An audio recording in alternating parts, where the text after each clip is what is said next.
And while top administration officials try and convince Congress here at home that a military strike is necessary, President Obama is seeking out support from the international community abroad at the G20 summit. Meanwhile, on the ground in Syria, the battle for control has continued with fervor.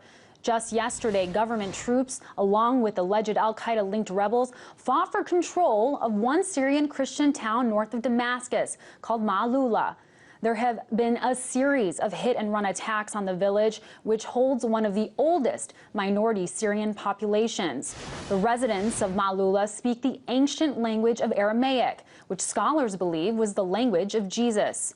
The attack highlights fears among Syrian Christians and other minorities that an alternative to Assad's regime would not tolerate religious minorities. Earlier this afternoon, I spoke with Archbishop Cyril Aphrem Karim of the Syrian Orthodox Church. I first asked him to give me a sense of how Maloula fits into the demographics of Syria. Maloula is a very ancient town northeast of Damascus, and it is on the list of heritage centers, the UNESCO list. Maloula is made of mainly Christian and some Muslim families who have lived together for many centuries peacefully. Maloula is one of the very few towns and cities in Syria where Aramaic is still spoken. Of course, the inhabitants of Maloula originally come from the Aramaic people of Syria, which was the dominant race in Syria before Islam.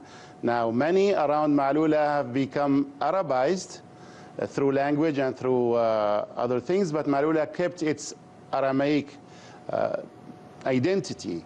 In addition to the Syriac population of the northeast of Syria, in the Jazeera, Hasak and Qamishli, Maloula and the two more villages around it, Bakha and Jabadin, are the only places where Aramaic in different dialects is still spoken. And indeed, it's a rarity in itself, but I wanted to move on and ask you how you would describe the experience so far for Syrian Christians, and particularly even priests that have been targeted there throughout this conflict.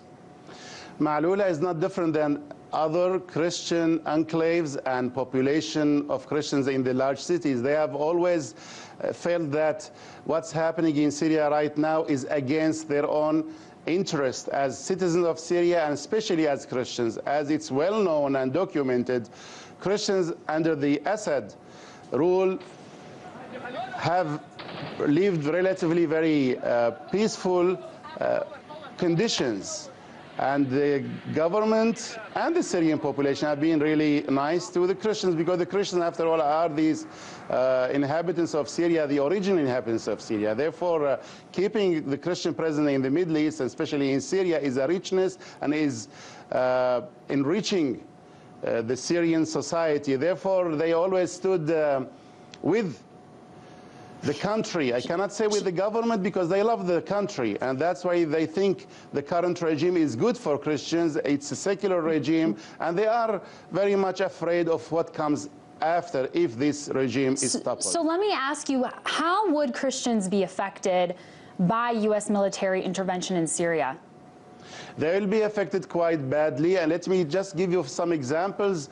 So far, we have lost quite a few priests. We have two archbishops, prominent church leaders, the two Orthodox archbishops of Aleppo, Yohanna Ibrahim and Bulus Yazigi. Since April 22nd, we have no word about their whereabouts. We don't know where they are. We don't know what happened to them. We are hoping and praying they are still alive and they will come back. But they have been kidnapped by elements who are affiliated with al-Qaeda. So what happens if Syria, God forbid, is ruled by groups affiliated with al-Qaeda? Are we going to have another Afghanistan here? Let's just look at Iraq. Although the government there is not affiliated with any Muslim regime, but the Christians are being driven out of Iraq in their hundreds of thousands. Speaking of Iraq, I wanted to ask you, Syria does border Iraq, and of course they're seeing a lot of sectarian violence right now. Do you think that what's going on in Iraq is instigating what's going on in Syria? I don't believe so. I don't believe it's instigating, but I do believe that there are elements in Iraq who are making things much worse for the Syrians. There are, of course, as we hear from the news, there are people coming through Iraq, through Turkey, through Jordan, and through Lebanon.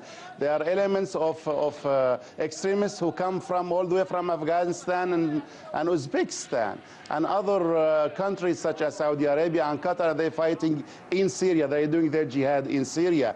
Yes, they are making things more difficult for Christians because these people who come outside of Syria do not understand the Syrian society. They do not know how Syrians live together peacefully side by side for many centuries, Christians and Muslims. They come there blinded by their hatred and by their religious convictions, and they want to implement Sharia law and other extreme norms in Syria. My fear is that one day will come, if God forbid this government is toppled, that we Christians have to make a choice either to leave our country, our homeland, or to be converted, or otherwise be killed there, be martyred. And I know that your fear is shared by many Syrians, particularly Christians in Syria. We'll keep our eyes peeled, and we're hoping for the best. So thank you so much, Archbishop Cyril Aphrem Karim from the Syrian Church for joining us. We appreciate it. Thank you. Thank you for having me.